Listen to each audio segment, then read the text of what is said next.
Public reaction's one thing, but it's the newspapers that taught Bruce the hardest lesson and the true cost of celebrity.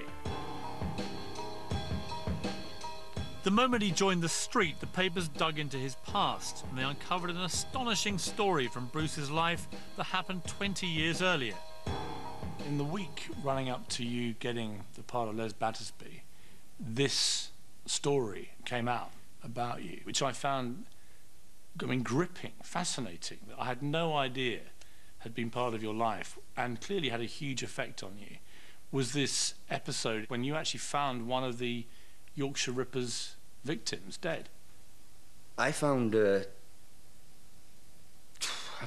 Jean Jordan, the most horrific body he'd mutilated. Yeah. I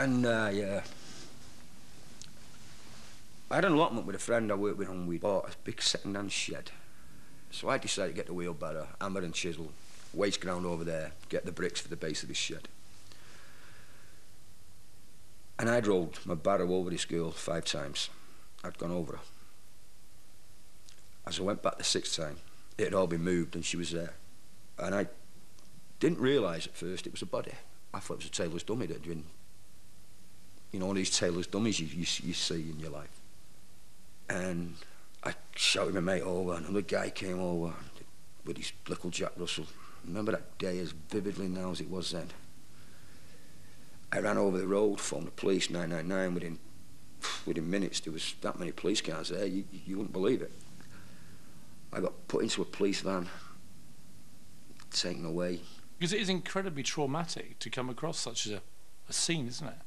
It wasn't traumatic. It is.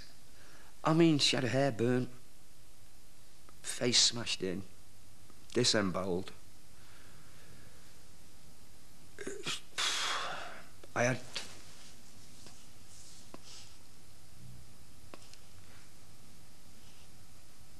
Can I get a drink? Sure. I had nightmares for 12 months.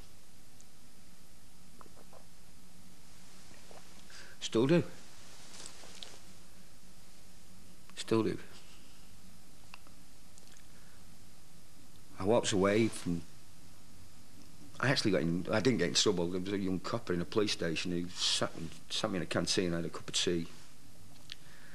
And he said, normally the person who's found the body is the one that's done it. And I just lashed out at him. You hit him? Yeah, and the lady poured in the tea in the canteen, heard him, and the sergeant come running, and the policeman come running. And she said, no, hang on, it's what he said to him. He's gone through enough, this lad. And you shouldn't be saying things like that. But how did you feel in those moments when you realised that they were considering you as a suspect? You start thinking, where was I? What have I done wrong?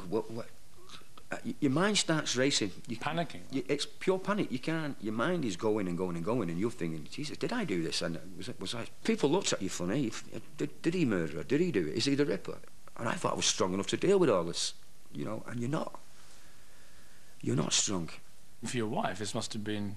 She didn't know for 12 hours where I was. They wouldn't inform her where I was at first. They didn't When she discovered what had happened, what was her feeling? She knew, obviously, I wasn't a murderer. She knew I wasn't doing that, but I never knew how she felt. We never really... We were drifted apart by then, in a way that... Do your kids know about all this? They know some of it, they don't know all of it.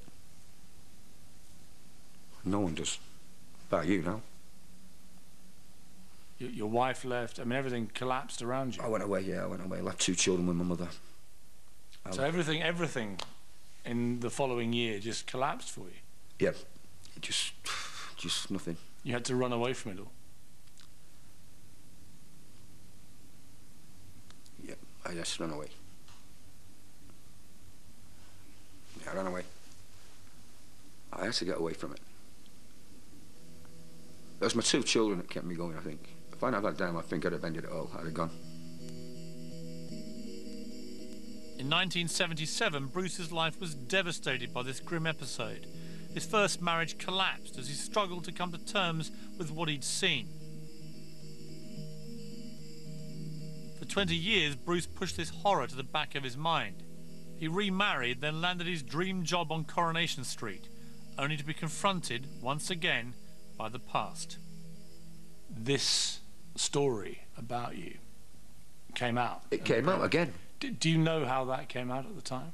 No, I got a phone call off Tony Woods, the producer. And he said, there's a story breaking. I'd only been in the street a week. I said, what have I done now? He said, what story? Did you find a Yorkshire Ripper body? I said, yeah. He said, why didn't you tell us?